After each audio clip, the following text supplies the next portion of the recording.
It is rebuild time. We are heading over to Germany to rebuild Dortmund after the main man, Erling Haaland, departed for Manchester City this summer. They've done a pretty good job, actually, of recruiting some of those wonder kid talents that you're going to want to see. Obviously, they brought in 𝘼𝙗𝙤𝙯. They brought in the likes of Niklas Süle as well, 𝘼𝙗𝙗𝙁. They've brought in some good players, but they're not quite Bayern Munich now Haaland has gone. So we are in game here. We have taken over as Dortmund manager, and we're not going to be doing anything too spectacular in this first season.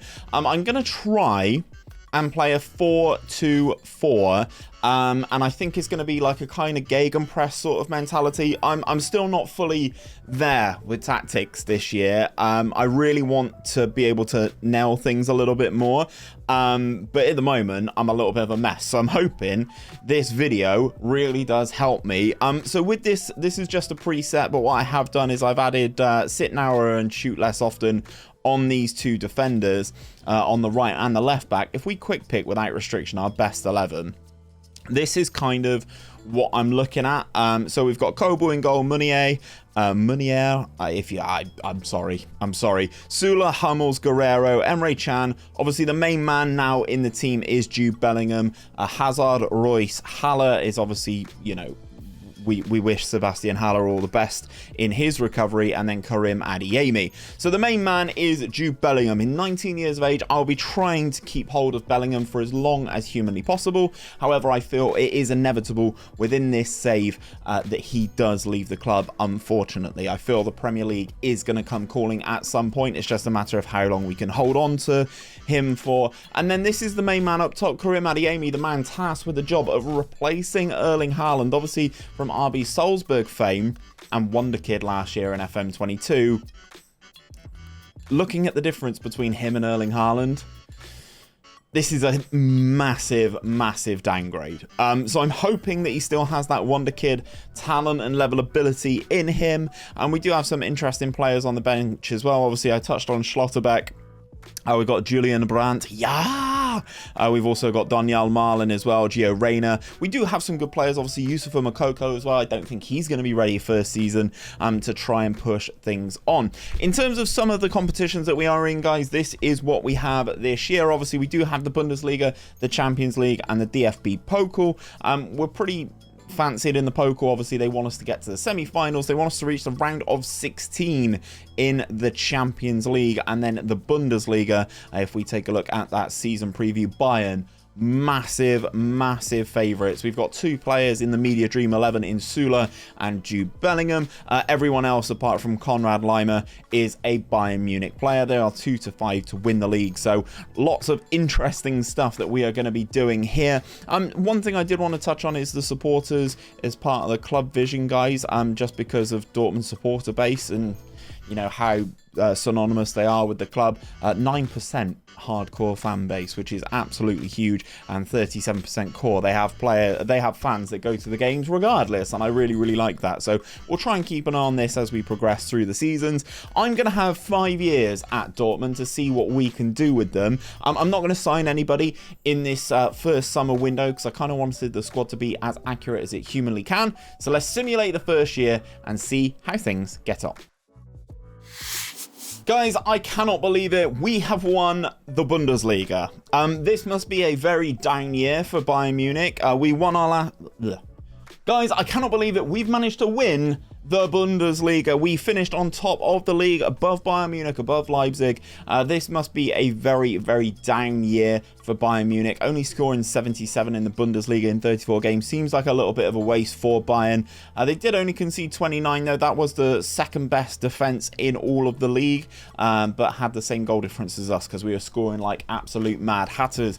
77 points for us, 76 for Bayern Munich, who lost on the final day of the season.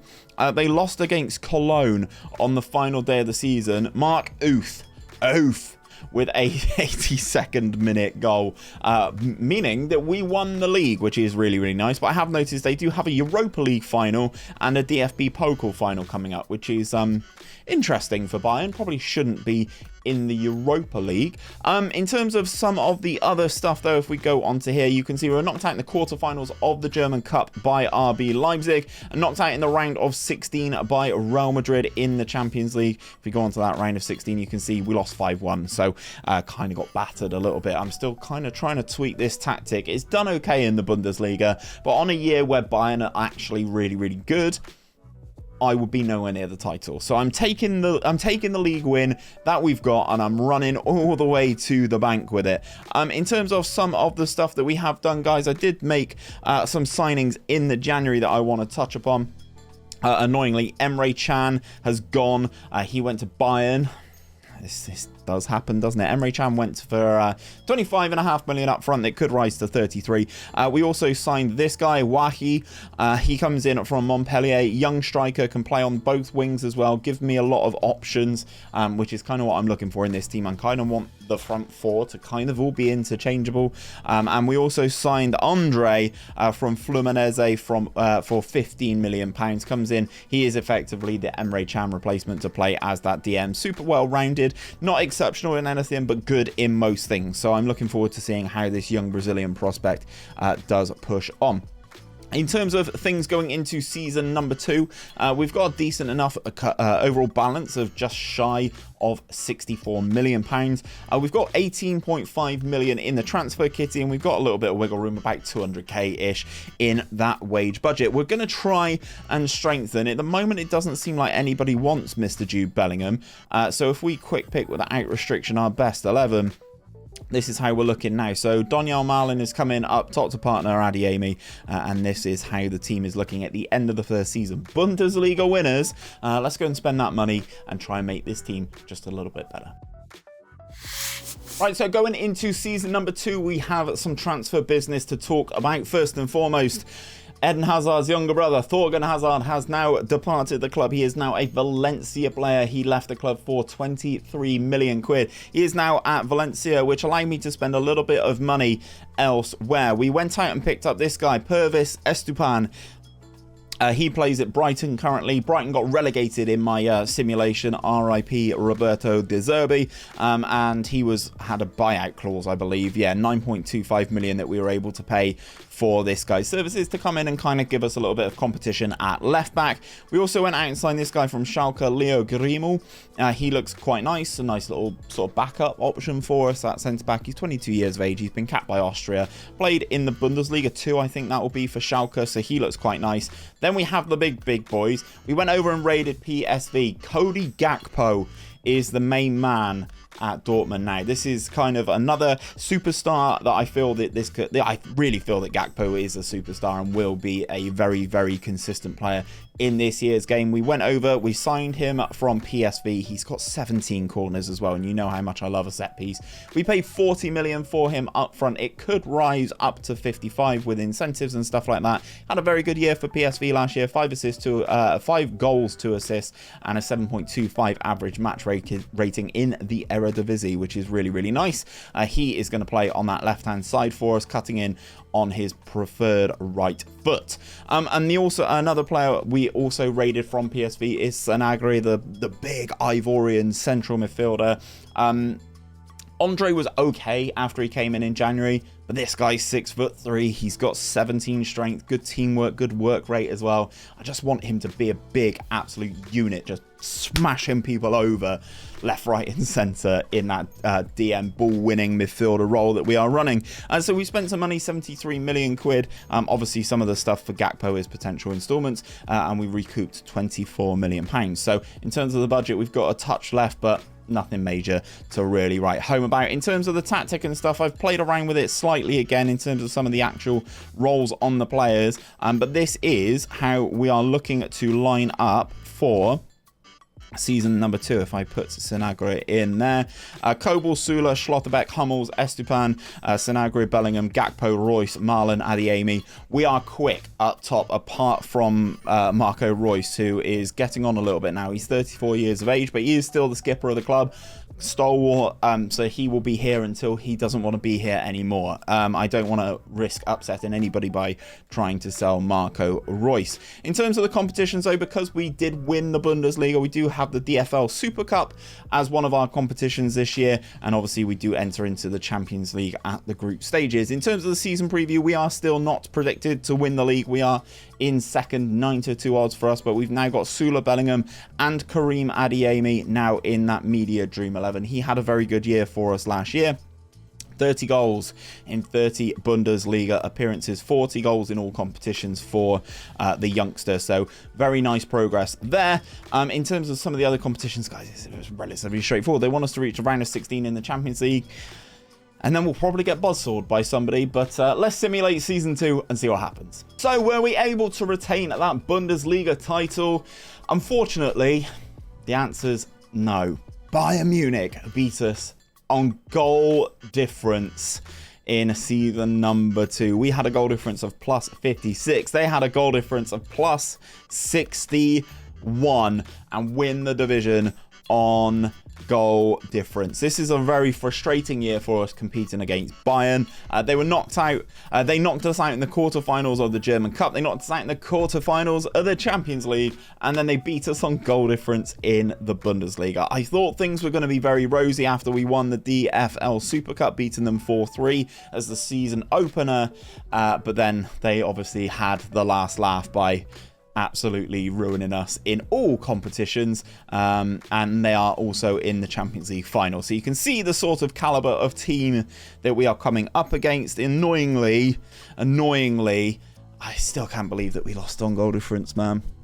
We lost twice to Bayern in the season. That's probably part of the issue. In terms of everything else though, guys, we've got 34.1 million quid to spend going into season 3. I want to reclaim that Bundesliga title. Let's go out and spend this cash. Transfer update for season number 3. There is a player that I do need to mention that we did sign in January that I did completely forget to mention. Goncalo Ignacio is a Dortmund player. He is now here from Sporting, the young Portuguese centre-back. He's 6'2". He's left-footed. He comes in from Sporting, as I did mention.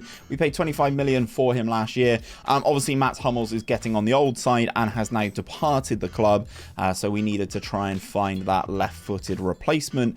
In terms of some of the other signings, we've gone out and we've gone big, guys. So we've had a couple of outgoings, if I'm going to touch on those first. Sinagra had 1 year with us, and he's now gone to Arsenal for 37.5 million pounds. He had a very good year for us, I'm not gonna lie, playing 29 times in the Bundesliga, but we paid 20.5 for him last summer, sold him for 17.5 this year, which I think is a good flip, to be perfectly honest. I think is a good rotation. Obviously we touched on Andre, didn't really cut it for me. He's gone out the door to Valencia, 14.5 million quid for him. Kobel has gone out as well, the goalkeeper. He's gone to Valencia as well for 7 million pounds, because I've signed this guy. Now, this is Dennis Seaman. Now, I don't know how many of you guys would have discovered Dennis Seaman yet. He is very young at the start of a save. He starts at Stuttgart, and he is the best goalkeeper in FM23. I am convinced of it. He's 6'4", 19 jumping reach, mentally already fantastic. He's only 18 years of age at this point in time in my game. 17 jumping reach, good rushing out, solid enough reflexes, one-on-ones and handling and all that good stuff that you would look for in a goalkeeper. And he would, in theory, be my goalkeeper at this club for another 10 plus years. We paid a lot of money for him. I'm not going to lie. We paid 51 million pounds for him. A lot of it is in installments and stuff like that. But I wanted to secure this goalkeeper before he got too darn expensive. So we've got our new goalkeeper here. We've also signed this guy, Kilian Fischer. He comes in a rotation option, can play as fullbacks on both sides.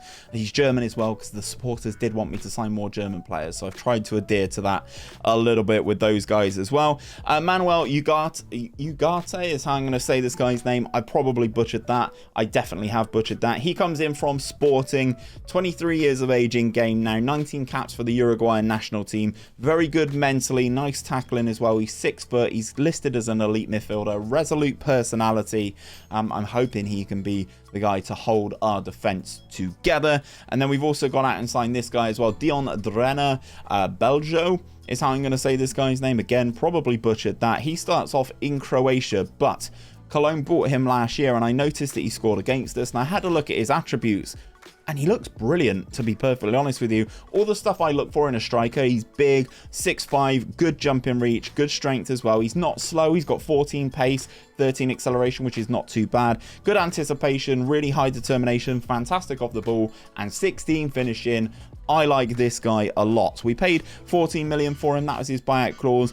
Cologne got him the season before for 5.75. So there definitely is a bargain there in this player. That he'd had a good first season, 15 goals in the Croatian league, so you could potentially save yourself some money and go and get this guy early doors. So we've sort of revamped everything. Mats Hummels has left the club, unfortunately. That's probably all I really need to touch on. We go into our team. This is our best 11 as things stand, and the 11 that I kind of want to start the season with. So Dennis Seaman is in goal despite being 18. He is currently injured. He's got a twisted ankle, so he's not going to hit the start of the season. Sula, Inacio, Schlotterbeck, 𝘼𝙗𝙗, 𝘼𝙗𝙗𝙤𝙗, Bellingham, 𝘼𝙗𝙗𝙗, Gakpo, Marlin, 𝘼𝙗𝙗𝙗. 𝘼𝙗𝙗 is kind of going to be more of the focal point at 6'5", but the other three can just kind of switch around and do whatever they like.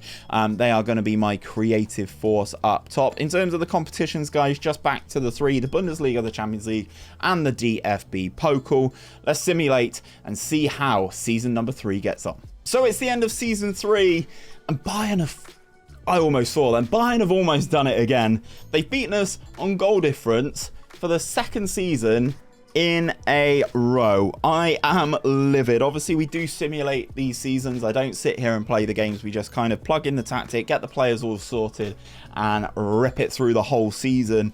But Bayern have come out on top for the second year in a row, again on goal difference. In the other competitions, we were knocked out in the quarters of the Champions League by Liverpool. That was 6-4 on aggregate, so relatively disappointing, but I think we've had a good go of it. We were the only German team at the quarter-final stage. That kind of goes to show how things were progressing there. Some very interesting semis that would have happened. But we did win the DFB Pokal. We beat RB Leipzig in that final 2-0, which is really nice to see.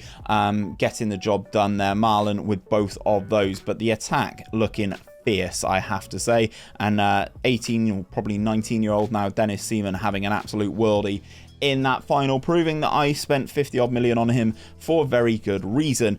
So we managed to pick up a trophy again, which is nice after a barren season last year.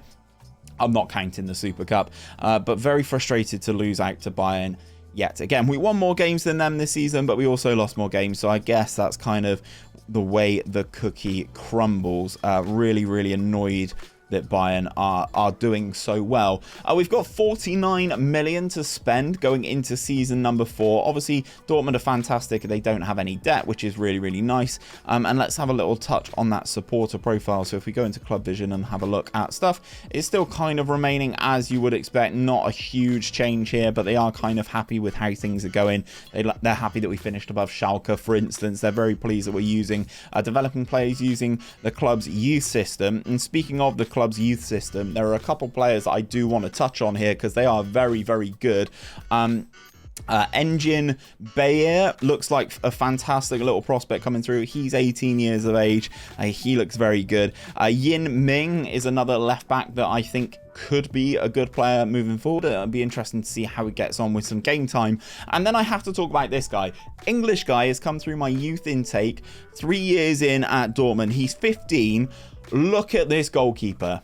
He is a absolute monster and comes in just after I spent 51 million quid on a goalkeeper. Let me know down in the comments, actually, if this sort of thing has happened to you. You've spent lots of money on a marquee signing, and then in your youth intake you have a player this sort of caliber come through. It's really frustrating because I would have probably thought about playing him otherwise. So we've got some really good youth coming through. Obviously Dortmund are very well renowned for that. So hopefully we can add some finances and spend some of this money and move things on. Bellingham, though, still here going into season number 4. Why did I say that? Why, oh why did I say that? Jude Bellingham now plays for Liverpool. They came in, they activated his 108 million pound, 106 million pound release clause. He is now a Liverpool player. He looks like one of the best central midfielders in the world, and he's gone to Liverpool. I'll be very interested to see. Obviously, he's heavily linked with Liverpool in real life. I'm interested to see if this sort of does play out. But he has gone to Liverpool, 106 million pounds. That has allowed me to spend.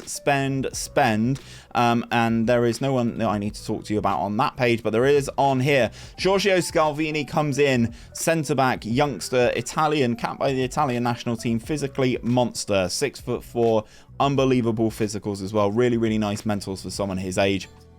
Comes in from Atalanta. We spent a lot of money on him, guys. 63 million pounds. This is kind of what I was not hoping that would happen. If I was able to keep hold of Bellingham for this whole time, I would have definitely done that. But yeah, 63 million pounds for Scalvini. It doesn't really plug the hole that we need, but we're moving things forward. Christian Aslani, Christian Aslani is how I'm going to say this dude's name. Albanian. I'm sorry for butchering names, guys. Please do let me know down in the comments how you actually say this dude's name.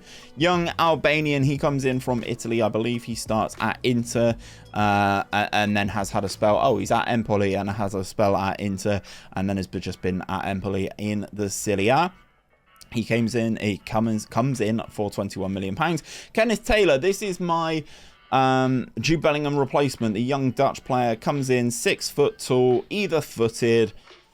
I think he can be a really good roaming playmaker. He can't really tackle. He's got 9 tackling, so we're going to lose a bit out of Jude in that instance. He's probably more suited to being a central midfielder in like a 4-3-3, but I'm going to try him as a DM, as a roaming playmaker, and see if I can get some output from him. He comes in from Ajax for 65 million pounds. Again, installments, guys, use them. We went out and signed a new left back. Luca Netz comes in, highly touted prospect at the German left back position, nice and fast, which is really good, just what you want in that position. He comes in from Borussia Mönchengladbach. Then we've also signed 𝘼𝙗𝙗𝙕. I've gone out and gone German in both fullback positions. Got to keep those supporters happy this year. 𝘼𝙗𝙗𝙗 was at PSG, not really playing an abundance. Didn't play for them at all. Oh, that's this season. Played only 23 times for them last season in Liga. So PSG have actually turned a phenomenal profit on him, which is really irritating, but he is a good player and comes in and adds that little bit of balance to us. If we go into the team, this is kind of how I'm looking going into this 4th season. So Siemens in goal, Baku, Scalvini, Schlotterbeck, Netz, 𝘼𝙗𝙗𝙗 alongside Taylor, Adeyemi, Gakpo, Marlon, and the big Croatian Dion up top. I really like this team. I think this is our year. I think the title's ours. We've got really good players on the bench still.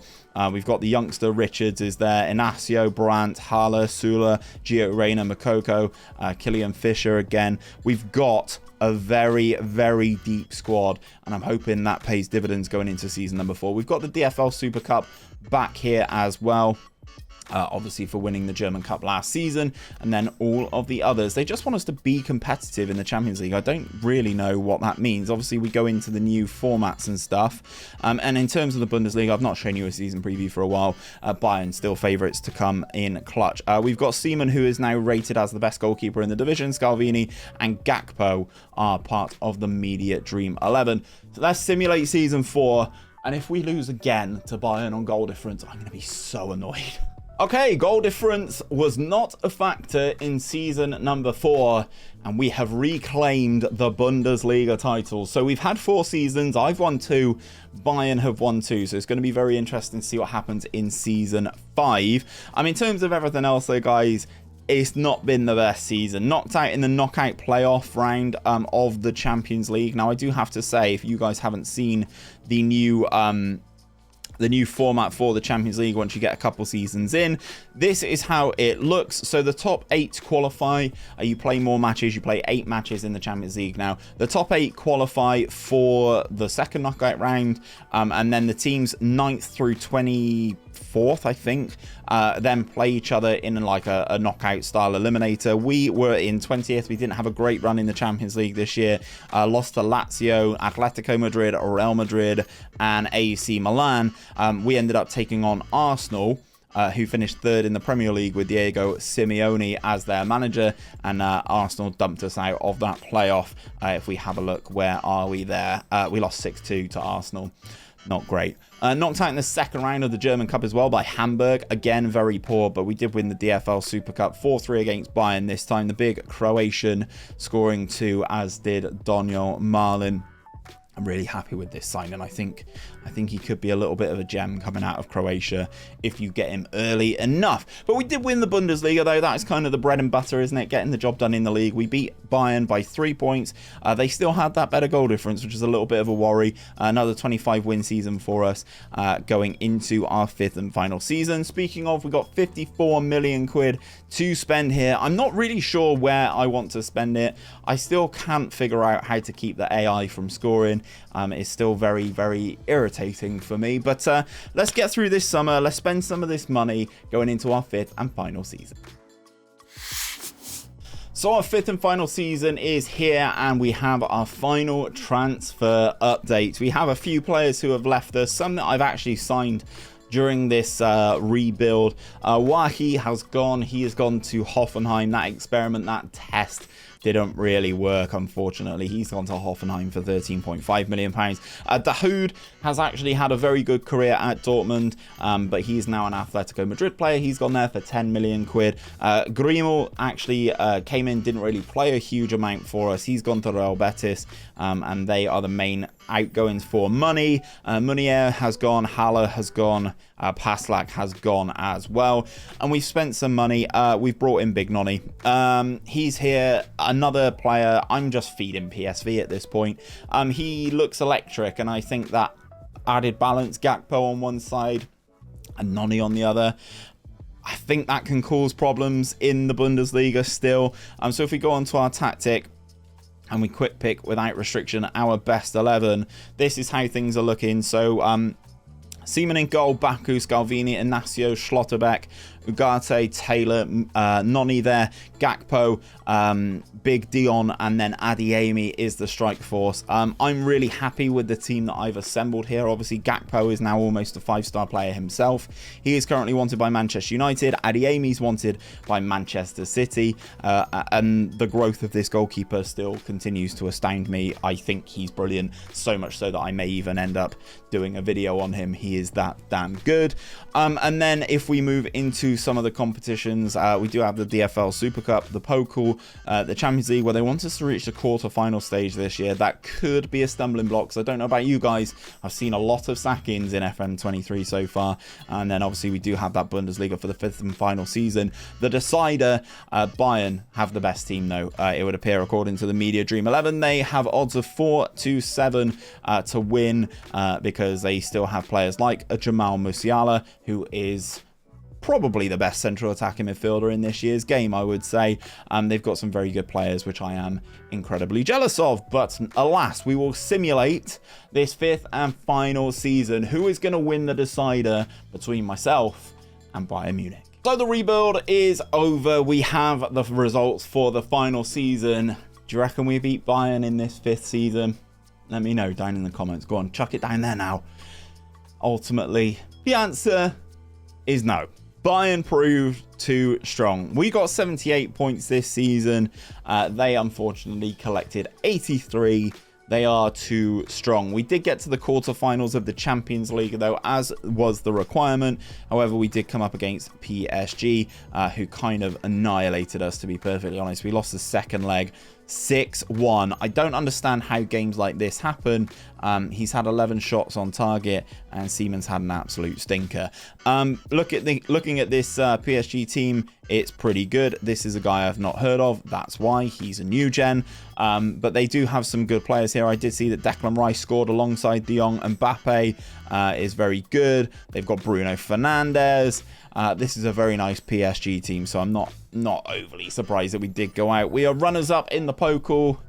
It's Bayern Munich again, isn't it, guys? 4-1 against Bayern. I think it's going to be a constant issue. We did beat them in the Super Cup, for all that matters. It would appear Bayern don't take this one very seriously. 2-0 victory for us in that game. Nonny scoring on his debut, and Karim Adeyemi scoring as well. So we've still got a very good team, but I think this Bayern team is just that little bit better. Yeah. Still got De Ligt, 𝘼𝙗𝙤𝙪. They bought Rodri, Goretzka, Mane, Fabio Vieira, who they've bought, Jamal Musiala. They got still some very good players on the bench. They still have Mathys Tel. Wanner is a very good player. They still got Thomas Müller, Thiago Almada, Leroy Sané, Serge Gnabry, Alphonso Davies. You can see why we're not winning all of the Bundesligas and having it all our own way. In terms of everything though, guys, this has been a really fun but also kind of frustrating rebuild. We've got £66.7 million for you guys to take over. Now, I always post these saves in my Discord server, so you can go and play them yourselves from this point. If you've enjoyed the video, you can pick up the save and see if you can overturn Bayern, like I unfortunately was not able to do. You can get that via the Discord. There is a link in the description for the Discord. And if you like these rebuilds, please do check out this video right here, where I rebuild Barcelona and I clear all of their debt.